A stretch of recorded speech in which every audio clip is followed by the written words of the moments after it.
Muy bien, doctor Cardona, muchísimas gracias por su presentación. Agradezco a los participantes por acompañarnos en este espacio académico. De verdad que yo también estoy aquí extasiado escuchando a la doctora Camero, la doctora Vélez y al doctor Tino Cerotas, que nos acompaña desde Panamá, la doctora desde Bogotá, y la doctora Carmen, también las dos están allá en la bella, hermosa ciudad de Bogotá.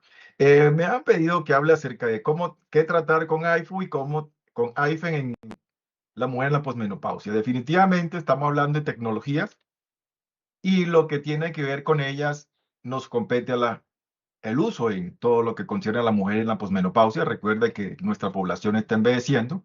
Lo que voy a decir a continuación en nada compromete a las asociaciones científicas a las cuales me encuentro adscrito, así que definitivamente no hay que echarle el madrazo a ellas. Y con respecto a los conflictos de intereses, no estoy recibiendo honorarios, soy autónomo en la revisión, he preparado yo mismo mi presentación, no he tenido injerencia de nadie y lo que voy a decir corre por cuenta mía. Es claro que la tecnología de ultrasonido ha evolucionado rápidamente desde una modalidad meramente diagnóstica con imágenes a una herramienta terapéutica multifacética que es capaz de focalizar con precisión los tejidos y modular la frecuencia molecular y modificarla. De hecho, la terapia de ultrasonido se inició siendo ablativa, como le mostraré más adelante. ¿En qué diferencia? Hombre, esto es ultrasonido focalizado de alta intensidad y la otra es lo mismo, pero utilizando electromagnetismo a través de resonancia nuclear magnética. La diferencia es desde el punto de vista del uso de la tecnología. Ambos son dispositivos modernos no invasivos que funcionan mediante la generación y transmisión de energía ultrasónica. Este es el sistema operativo como funciona la máquina de ultrasonido. Así iniciamos y ha evolucionado de tal manera que se focaliza el sitio de trabajo para que sea mucho más seguro y eficaz. Entonces, el AIFU definitivamente ha demostrado que es un tratamiento no quirúrgico con el objetivo de retraer el tejido nativo, estimulando la creación de nuevo colágeno y elastina como una técnica de tratamiento de termocoagulación no invasiva. Es decir, que esto ha ido de la par de las otras tecnologías que nos han mencionado, con unos beneficios que más adelante les voy a mostrar. Entonces, ¿en qué consiste la tecnología ultrasónica? Hombre, el potencial terapéutico del AIFU lo que hace es reside en su capacidad de administrar energía enfocada en lo profundo de los tejidos, logrando una intervención específica de un sitio a través de una minimización del daño colateral, pero focalizando la estructura circundante sobre la cual se va a trabajar y que además se ha utilizado para tensar y rejuvenecer los tejidos de forma no invasiva.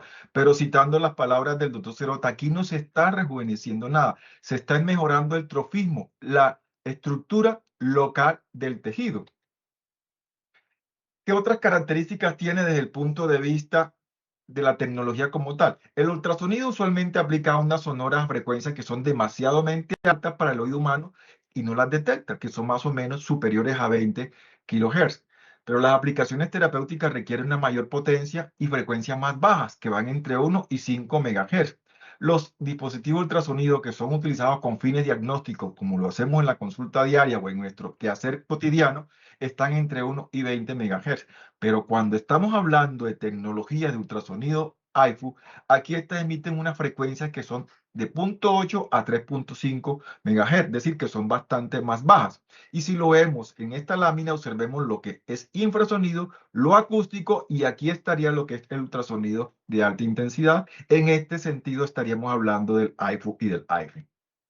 Esto no es nuevo. De hecho, aparece como moderna, pero no es ninguna novedad. De hecho, hay una publicación del año de 1997, cuando el doctor Wu ya lo estaba utilizando como tecnología, el efecto de la frecuencia, del ultrasonido de alta frecuencia, y eso se vino a utilizar ya en medicina hacia el año 53, cuando los hermanos Fry hablaron de la idea de aplicar calor para tratar tumores sólidos en el área afectada, generando por ondas ultrasónicas focalizadas. Y ahí probamos que no es nuevo, porque mire que esta publicación es de mayo del 54. Para eso ya han pasado más de 60 años. Realmente hablamos de 72 años, si no hago mal las cuentas. ¿Y cuándo lo utilizamos por primera vez en medicina y lo publicamos? Eso data del año de 1958, cuando también William Fry lo utilizaron para inducir lesiones corticales en cerebros de pacientes con Parkinson, en su intento de ralentizar la progresión de la enfermedad.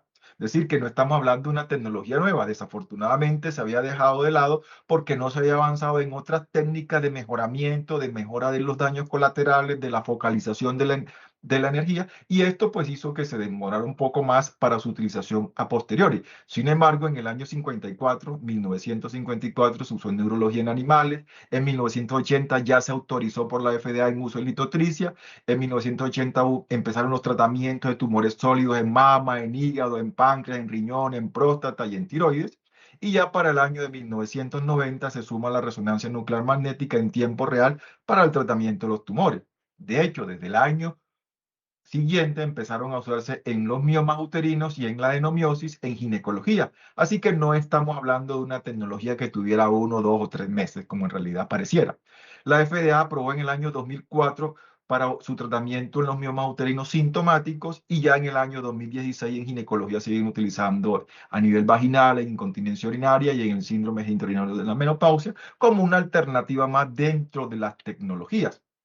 Así que podemos resumir que los efectos térmicos y mecánicos del AIFU son los que han probado que detienen la progresión de la enfermedad y que funciona causando destrucción de la lesión a través de la necrosis celular y la desnaturalización del tejido, controlado, de tal manera que hay una revitalización de los tejidos, como se va a ver más adelante con la conferencia de la doctora Verónica, que simplemente nos va a aclarar un poco más cómo funciona la radiofrecuencia, pero que aquí es más o menos parecido a lo que hace el ultrasonido, solo que a través de la emisión acústica y la conversión de manera térmica y mecánica, el propósito de lo que estamos haciendo, porque el propósito es buscar una neocolagénesis y una neolactogénesis para revitalizar los tejidos profundos, provocando una colagenosis focalizada.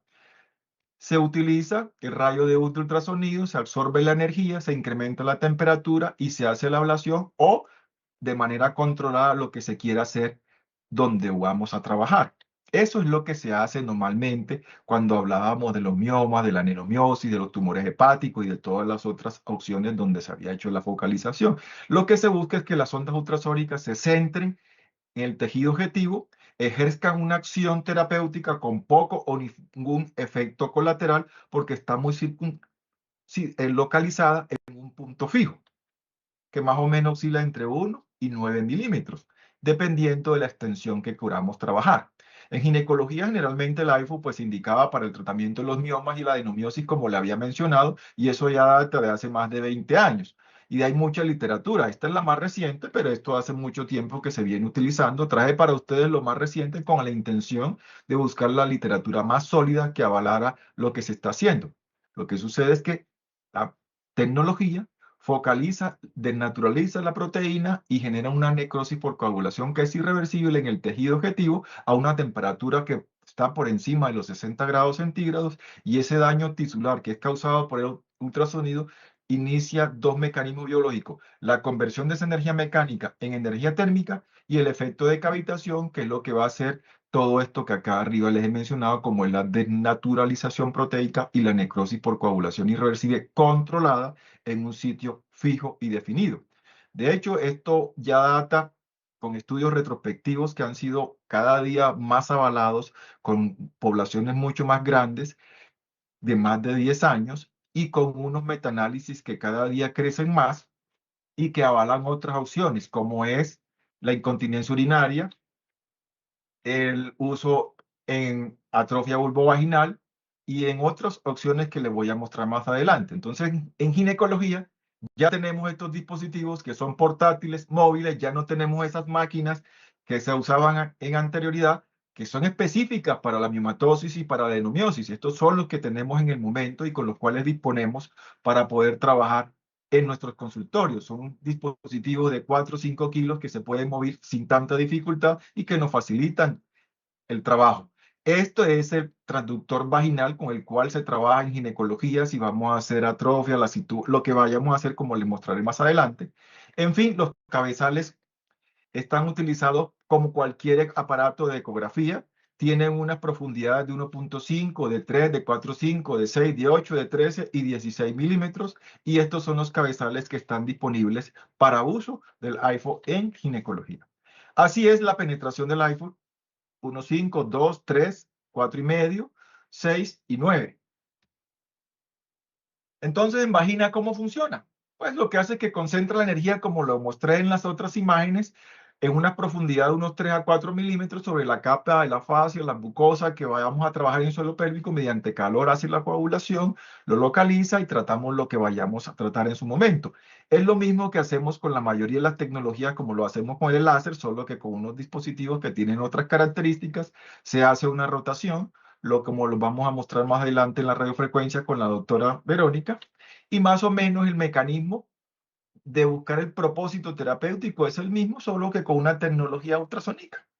Lo vamos mostrando y haciendo lo que se va por segmento. Entonces las ondas generan vibraciones en las moléculas de la zona de impacto y esa fricción entre las moléculas produce calor y microlesiones térmicas que lleva a una reparación tisular a través de lo que le hemos mencionado, la colágenogénesis y la formación de elastina. Y eso es lo que lleva al eventual rejuvenecimiento, que es la rehabilitación o recuperación de los tejidos.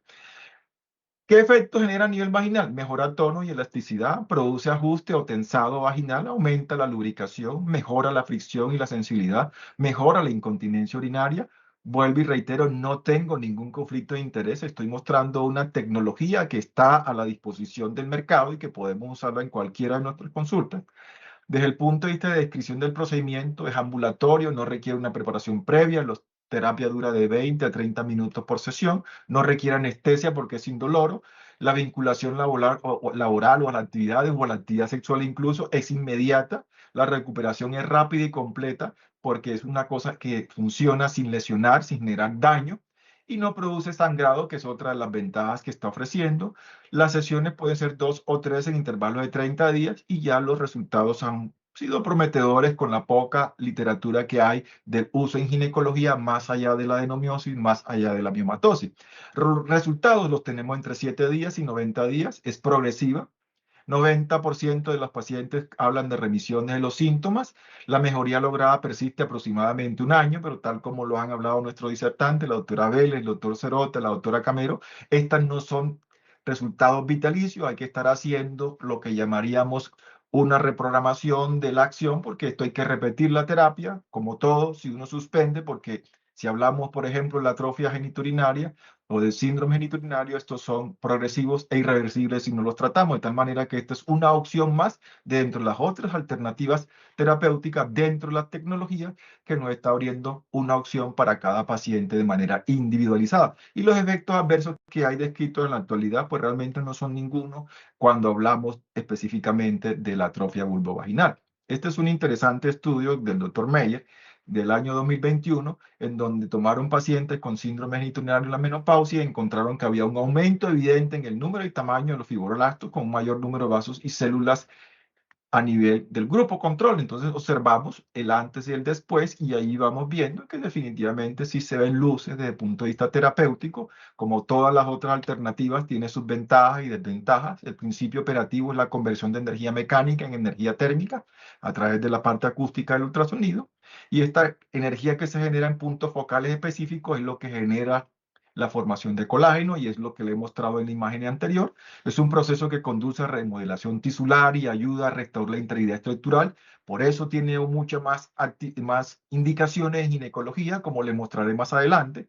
Y esto además permite que los tejidos se puedan trabajar en la consulta porque son aparatos o dispositivos que están a la mano sin tanta dificultad.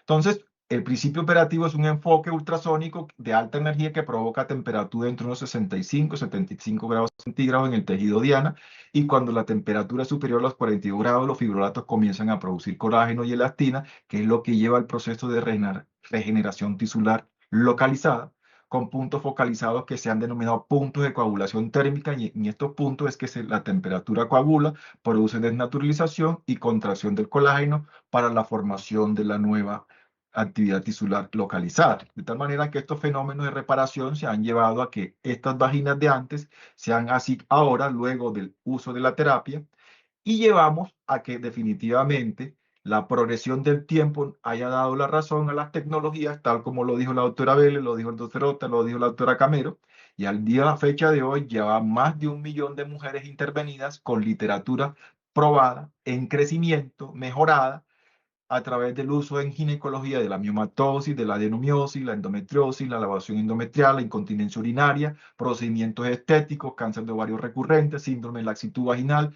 cervicitis, enfermedad vulvar, atrofia vulvovaginal, líquen escleroso vulvar, síndrome de ovario poliquístico, tumores metastásicos como el CA de cervix, endometrio y recto, y entre otras opciones que están en investigación como es el CA de cervix localizado. De tal manera que las indicaciones de la tecnología iPhone o iPhone en ginecología cada día se abre más camino y estamos a la espera de más y mejor literatura. Se está produciendo, está saliendo, pero es conveniente que la tengamos en conocimiento, que no seamos evasivos a la misma y que vayamos viendo que está, como lo pasó con el láser y con muchas otras cosas, se viene pidiendo vía. Y normal, aquí tenemos esta publicación de hace 6 años de unos colegas argentinos que ya lo estaban usando en atrofia vulvovaginal, en síndrome de hiperlaxitud vaginal, en la incontinencia urinaria de estrés y que están sacando cada día más y mejor literatura. En esta paciente, por ejemplo, con líquen escleroso vulvar, los resultados son bastante alentadores.